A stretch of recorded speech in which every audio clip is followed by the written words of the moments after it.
Good morning વિદ્યાર્થી મિત્રો, તમારું હાર્દિક સ્વાગત છે આપણી યુટ્યુબ ચેનલ એમડી એકેડમીમાં। આજે આપણે વાત કરવાની છે 23 જાન્યુઆરી 2025ના મોસ્ટ ઇમ્પોર્ટન્ટ કરંટ અફેર વિશે।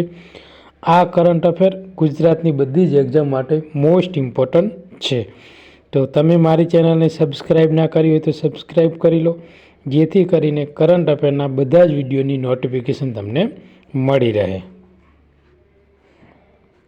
तो आज नो पहलो क्वेश्चन है कि ताजेतर में बेटी बचाओ बेटी पढ़ाओ योजना की केटलामी वर्षगांठ उजववामां आवी?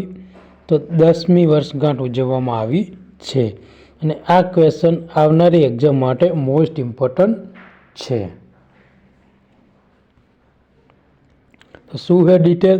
तो जो महिला अने जो बाल विकास मंत्रालय है एना द्वारा बेटी बचाओ बेटी पढ़ाओ योजना 10મી वर्षगांठ उजववामां आवी अने आ योजनानी शरूआत 22 जान्युआरी 2015 रोज जे हरियाणानो पाणीपत है त्यां वडाप्रधान नरेंद्र मोदी द्वारा शरूआत करवामां आवी हती। अने आ जे योजनानो है एनो मुख्य हेतु शुं है? तो कि जे लिंग असंतुलता है मित्रों एने दूर करवानो है अने समग्र भारत में बाळकीना कल्याणने प्रोत्साहन आपवानो छे। तो आवनारी एक्जाम माटे मोस्ट इम्पोर्टન્ટ क्वेश्चन है। आगळ बात करीशुं तो बीजो क्वेश्चन शुं है? तो कि ताजेतरमां कोने 2025 में ICSI ना प्रमुख बनाववामां आव्या है? तो जे धनंजय शुक्ला है एने जे आ ICSI है मित्रों तेना प्रमुख बनाववामां आव्या छे। तो शुं है डिटेल? तो जे आ धनंजय शुक्ला ने 2025 ना institute of company secretaries of India ना प्रमुख बनाववामां आव्या छे। तो तमने ICSI નું ફૂલ ફોર્મ ખબર હોવી પડે। Institute of company secretary of ઇન્ડિયાના પ્રમુખ તરીકે તેમની નિમણૂક થઈ છે। અને જે પવનજી ચાડક વાઇસ પ્રેસિડેન્ટ તરીકે મિત્રો બનાવવામાં આવ્યા છે। અને કોર્પોરેટ લો અને જે ટેક્સેશનમાં 20 વર્ષથી વધુનો અનુભવ ધરાવતા આ શુક્લાએ અગાઉ ICICના વાઇસ ચેરમેન પ્રેસિડેન્ટ તરીકે સેવા આપેલી છે। તો મિત્રો આવનારી એક્ઝામમાં પૂછાય તેવો ક્વેશ્ચન છે। આગળ વાત કરીશું તો તાજેતરમાં કોણે પ્રથમ ઓલિમ્પિક સંશોધન પરિષદનું આયોજન કરશે? તો ગુજરાત। તો મિત્રો ગુજરાત રહ્યું એ મિત્રો પ્રથમ જે ઓલિમ્પિક સંશોધન પરિષદ છે એનું આયોજન કરવા જઈ રહ્યું છે। તો 2036માં ઓલિમ્પિકની યજમાની કરવાની ભારતની જે મહત્વાકાંક્ષા અને એક મહત્વપૂર્ણ પગલું આગળ વધાર્યું છે, કારણ કે ભારતીય ઓલિમ્પિક એસોસિએશનના અધિકારીઓ અને વિવિધ ક્ષેત્રોના નિષ્ણાતોએ 4 દિવસીય મહત્વપૂર્ણ ઇવેન્ટનું આ ગુજરાત છે આપણું ભારતનું ગુજરાત મિત્રો એ મિત્રો ભાગીદારી કરશે। અને કેન્દ્રીય યુવા બાબત અને જે રમતગમત મંત્રાલય છે એના સહયોગથી આ આયોજન કરવામાં આવશે। ટકાઉ રમતગમતના જે માળખાનું નિર્માણ કરવું અને વ્યૂહરચના અને જે નવીન આર્થિક મોડલને વિકસાવવા ઉપર ધ્યાન કેન્દ્રિત કરશે। આગળનો ક્વેશ્ચન છે કે ક્યાં રામલલ્લાની પ્રાણ પ્રતિષ્ઠાની પ્રથમ વર્ષગાંઠ ઉજવણી કરવામાં આવી? તો અયોધ્યામાં। તો અયોધ્યામાં મિત્રો જે રામલલ્લા છે એની જે પ્રાણ પ્રતિષ્ઠા હતી એની 1 વર્ષગાંઠ ઉજવવામાં આવી છે। તો ઉત્તર પ્રદેશનું પવિત્ર શહેર એટલે કે અયોધ્યા અને ભક્તિ અને ઉત્સવોથી ગુંજી રહ્યું છે, કારણ કે ત્યાં શ્રી રામ જન્મભૂમિ મંદિર ખાતે રામલલ્લાની જે પ્રાણ પ્રતિષ્ઠા છે એની પ્રથમ વર્ષગાંઠ ઉજવવામાં આવી બુધવારે 22 જાન્યુઆરી 2025ના રોજ મિત્રો। આ માઇલસ્ટોન આ ઇવેન્ટ જે યુપીનું અયોધ્યા છે મિત્રો ત્યાં મિત્રો યોજવામાં આવી હતી। અને રામલલ્લાની ભવ્ય પ્રાણ પ્રતિષ્ઠા નરેન્દ્ર મોદી દ્વારા 22 જાન્યુઆરી 2024ના રોજ જે નરેન્દ્ર મોદી છે એમના આશ્રય હેઠળ મિત્રો કરવામાં આવી હતી। આગળનો ક્વેશ્ચન શું છે? તો કે કયા રાજ્યના મુખ્યમંત્રીએ મજૂરો માટે રૂપિયા 10,000ની વાર્ષિક સહાય કરવાની યોજના શરૂ કરી છે? તો છત્તીસગઢ દ્વારા મિત્રો જે મજૂરો છે મિત્રો તેમને વાર્ષિક 10,000ની સહાય કરવા માટે એક યોજના શરૂ કરી છે અને આ પણ ક્વેશ્ચન મોસ્ટ ઇમ્પોર્ટન્ટ છે. તો શું है डिटेल? तो छत्तीसगढ़ना मुख्य प्रधान જે હે વિષ્ણુદેવ સાઈએ મિત્રો રાજ્યમાં ભૂમિહીન મજૂરોને વાર્ષિક મિત્રો કહેવાય ને કે 10,000 રૂપિયાનું અનુદાન કરશે. આ જે નબળા વર્ગોને ટેકો આપવાની અને તેમની પ્રતિબદ્ધતા ચાલુ રાખે છે અને જે પ્રોપોલની ઝુંબેશ દરમિયાન વચન આપવામાં આવેલા કલ્યાણના પગલાંની મોટી શ્રેણીનો એક ભાગ છે. આનો હેતુ શું છે? તો છત્તીસગઢમાં અંદાજે 7.5 લાખ જે ભૂમિહીન મજૂરો હોય, એટલે કે જે મજૂરો પાસે પોતાની જમીન ના હોય એવા મજૂરો મિત્રો આ જે યોજના છે મિત્રો એનો લાભ લેશે અને તેમની જે નાણાકીય સ્થિરતા સુધારા ઉપર સરકારનું એક ધ્યાન કેન્દ્રિત કરે છે અને એક પ્રતિબિંબ કરે છે. અને મુખ્યમંત્રીએ જાહેરમાં ચૂંટણી દરમિયાન આપેલા ભૂતકાળના વચનો ઉપર આધારિત છે અને રાજ્યમાં સામાજિક કલ્યાણમાં માળખાને વધુ મજબૂત બનાવે છે. આગળનો ક્વેશ્ચન શું છે કે એડલેમેન્ટ ટ્રસ્ટ બેરોમીટર 2025ના રેન્કિંગમાં હાલમાં ભારત કયા સ્થાને સરકી ગયું છે? તો ભારત ને મિત્રો એ 3જા સ્થાને સરકી ગયું છે. તો શું છે ડિટેલ? તો ધી એડલમેન્ટ ટ્રસ્ટ બેરોમીટર 2025 વૈશ્વિક સંચાલન કંપનીમાં જે એડલમેન દ્વારા જે વાર્ષિક સર્વેક્ષણમાં સરકાર, વ્યવસાય, મીડિયા અને જે એનજીઓના જાહેર વિશ્વાસના સ્તરોની મુખ્ય આંતરદૃષ્ટિ જાહેર કરે છે.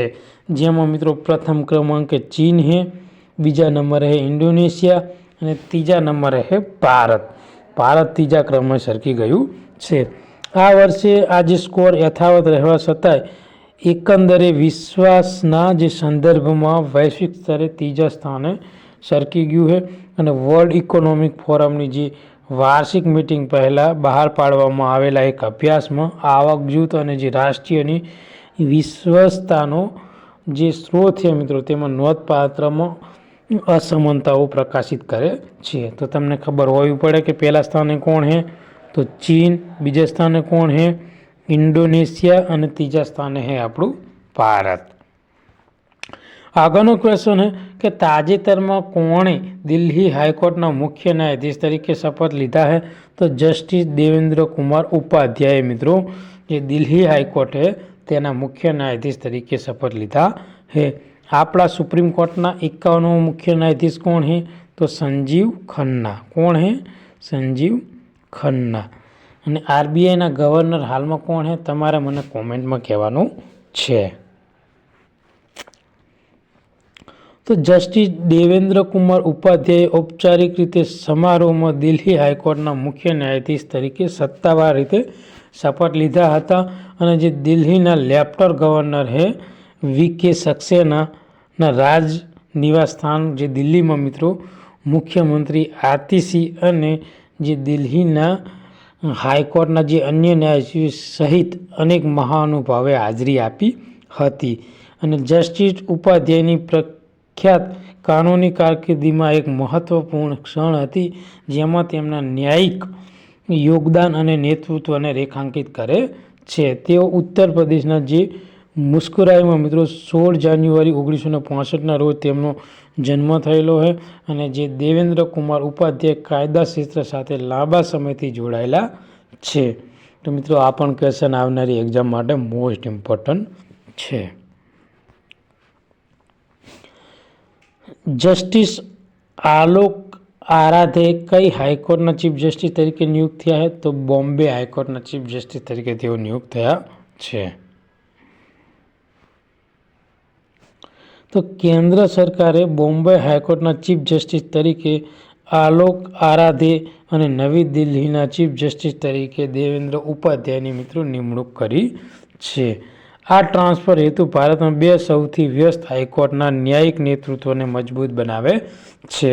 અને 7 જાન્યુઆરી 2025ના રોજ સુપ્રીમ કોર્ટના જે કોલેજિયમની ભલામણના પગલે આ નિમણૂકો અંગે મંગળવારે સૂચના જાહેર કરવામાં આવી છે. તો યાદ રાખજો મિત્રો, બોમ્બે હાઈકોર્ટના ન્યાયાધીશ કોણ અને દિલ્હી હાઈકોર્ટના ન્યાયાધીશ કોણ? દિલ્હી હાઈકોર્ટના ન્યાયાધીશ છે દેવેન્દ્ર કુમાર ઉપાધ્યાય અને બોમ્બે હાઈકોર્ટના પૂછે તો તમને યાદ રાખવાનું આલોકે આરાધે. ઓકે મિત્રો. કયો દેશ વિશ્વની સૌથી લાંબી ટનલનું અનાવરણ કરશે? તો ચીન. ચીન રહ્યો મિત્રો વિશ્વની સૌથી લાંબી ટનલ છે એનું અનાવરણ કરવાનો છે. તો ચીન હે મિત્રો તે તિયાનશાન સેંગલી ટનલ પૂર્ણ કરી છે, જે મિત્રો 22.13 કિલોમીટરની લાંબી છે અને આ વિશ્વની સૌથી લાંબી ટનલ જે છે એક્સપ્રેસ વેવ ટનલ છે, જે ઉત્તરથી દક્ષિણનું જે શિનજિયાંગ છે મિત્રો તેની વચ્ચે કનેક્ટિવિટી કરે છે. અને આ પ્રોજેક્ટ કહેવાય ને કે ઉરુમકી યુલી એક્સપ્રેસ વેનો એક ભાગ છે, જે તિયાનશાન પર્વતમાળામાં મુસાફરોનો સમયનો નોંધપાત્ર ઘટાડો કરશે. તો વિશ્વની સૌથી લાંબી ટનલ કોણ નિર્માણ કરવાનું છે? તો ચીન. તો મિત્રો યાદ રાખજો. અને કેટલા કિમીની? તો 22.13 કિમીની આ ટનલ છે. તો આગળનો ક્વેશ્ચન છે કે તાજેતરમાં કયા ભારતીય એથ્લેટે બેડમિન્ટનને પ્રોત્સાહન આપવા માટે પૂમા ઇન્ડિયા સાથે ભાગીદારી કરી છે? તો પીવી સિંધુએ મિત્રો જે પૂમા ઇન્ડિયા છે એની સાથે ભાગીદારી કરી છે. તો 2 વખત ઓલિમ્પિક મેડલ વિજેતા અને વૈશ્વિક બેડમિન્ટનના આઇકોન પીવી સિંધુએ મિત્રો પૂમા ઇન્ડિયા સાથે બહુ વર્ષીય સહયોગ સાથે ભાગીદારી કરેલી છે, જે બેડમિન્ટન ડોડમેનના બ્રાન્ડની સત્તાવાર રીતે પ્રવેશ ચિહ્નિત કરે છે. આ ભાગીદારી ભારતના બેડમિન્ટનને પ્રોત્સાહન આપવા માટે અને પૂમાની પ્રતિબદ્ધતાને દર્શાવે છે, જે 57 મિલિયન ચાહકોના આધારે ઝડપથી વધી રહ્યું છે. તો મિત્રો મોસ્ટ ઇમ્પોર્ટન્ટ ક્વેશ્ચન છે આ પણ.